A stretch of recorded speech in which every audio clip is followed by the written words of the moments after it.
Magandang gabi po sa lahat. Ayan, tayo nagbabalik ulit dito sa ating YouTube channel. Ayan, para mapag-usapan ulit ng coins kung magkano ng kanyang presyo po sa ating mga online selling. Isa naman tayong kolektor. Ayan, magandang gabi po sa lahat.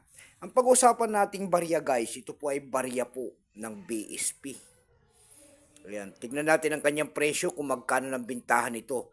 Ayan, 1 peso po nakapalog po yan sa BSP series. Ayan, 2015. Pero ordinary po yan sa kanyang harap. Ayan, ni Dr. Serisan.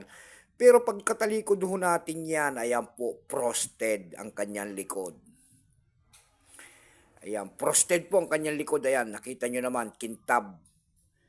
Frosted coins po yung kanyang likod. Pagkaharap po ay, ayan, ordinary po. Ayan. Pero pagkatalikod po ay frosted coins ang kanyang likod. Ayan, nangingintab po. Ayan. Tignan natin ang kanyang presyo. Ayan, frosted po ang kanyang likod. Pero yung kanyang harap ay ordinary po. Ayan, hindi po nagpo-frost.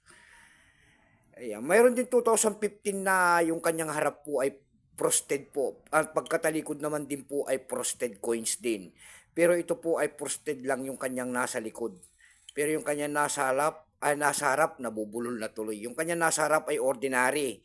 Pero pagkatalikod nyo po, ayan, parang yellow po, frosted coins yung kanyang nasa likod. Tingnan natin ang 2015 na ito kung magkano ng kanilang mga bintahan nito sa ating mga online selling. Pero bago yan, tayo magpapasalamat muna sa lahat ng ating mga tagapagsuporta at mga subscriber ko po dito sa aking YouTube channel. Thank you so much sa inyong lahat. Mabuhay po kayo and God bless. Maraming salamat din po sa mga nakapalo doon sa ating FB page. Ayan, lahat po na nakapalo sa aking FB page. Thank you so much sa inyong lahat. Mabuhay po kayo and God bless. Ang hard to find po rito ay year 2005. Ayan, baka mayroon kayo dyan. Ayan, mag-send po kayo ng picture dyan. Ayan, pag-usapan natin ang presyo. Pero 700 yata yung presyo ng 2005 nito. Ayan, yung hard to find. Ayan, yung kanyang hard to find na 2005 ay 700 pataas. Ayan. Yun naman po, hindi pa po nakapag-subscribe dito sa ating munting channel. Anyayaan ko lang sana kahit malaking bagay na po yan sa akin tulad ng pagpindot sana ng ating subscribe button, like and share para ma-update ko naman kayo sa mga bago ko pang ilalabas na video.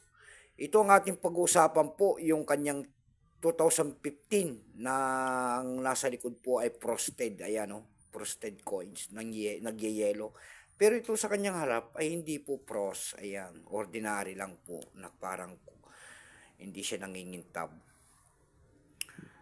Ayan.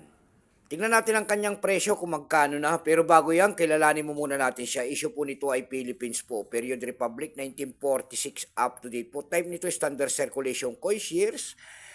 2003 hanggang 2017. 2003 hanggang 2017 at ito po ay namamagnet. Yun naman kasing 1995 hanggang 2003, yun po ay hindi namamagnet. Ibinukod nila magkabilang panig kasi nga magkaibang materialis ang kanilang mga ginamit dito sa mga barya na ito. Pero totally ang years nitong BSP na ito mula 1995 hanggang 2017. Ayan. Currency nito piso 1967 up to date po. Composition niyan ay nickel plated steel. May bigat lamang 5.35 grams. May haba itong 24 mm. May kapal po naman itong 1.9 mm. Orientation niyan ay medal alignment. Number N-17107, reference number KM-269-A. Bank seal within circle ang kanyang nasa likod kung tawagin nila. At saka year 1993 ang pagtatag ng ating Bangko Sentral.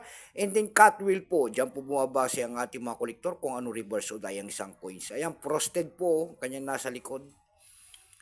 Ayan, kaya tinignan natin. Ito pong 2015 na ito, ayan. Bold letters, frosted die 3. Ayan. Kung tawagin nila yan. May price na rin po yan doon sa ating numista.com. Ayan. Yung kanyang extra pen po ay 11, almost ang circulated ay 53. Wala pa po may pakita ang ating Bangko Sentral kung ilang piraso po ang ginawa sa barya na ito. Ito'y ginagamit pa. Dako naman tayo sa kanyang presyo. Ayan. Doon sa ating ebay.com po, ayan, bentahan po ang coins pandaigdigan. Meron na tayo nakita nagbebenta nito ng $5.99. Nasundan po yan ng $4.55. Yung pinakamababa po na bintahan doon ay nagkakahalaga na po ng $4.49. Ayan. Dako naman tayo sa Carousel PH. Ayan. Sa Carousel PH po, mayroon tayo nakita nagbebenta nito ng 300 pesos. Ang seller naman po doon ay si Alab Danila. Ayan. Yung kanyang ganito po na frosted ang nasa likod po ay binibenta niya po ng 1,000 pesos. Meron naman tayo nakita doon na ang seller po ay si Danny. Ayan, Danny po. Ayan, yung ganito yung coins niya, ito naman na natin tinignan. Ayan, binibenta niya po ng 1,500 pesos ang kanyang isang coins na ganito rin po. Ayan po. Ayan lamang po ang ating may babaging kanyang presyo. Keep safe po sa lahat and God bless.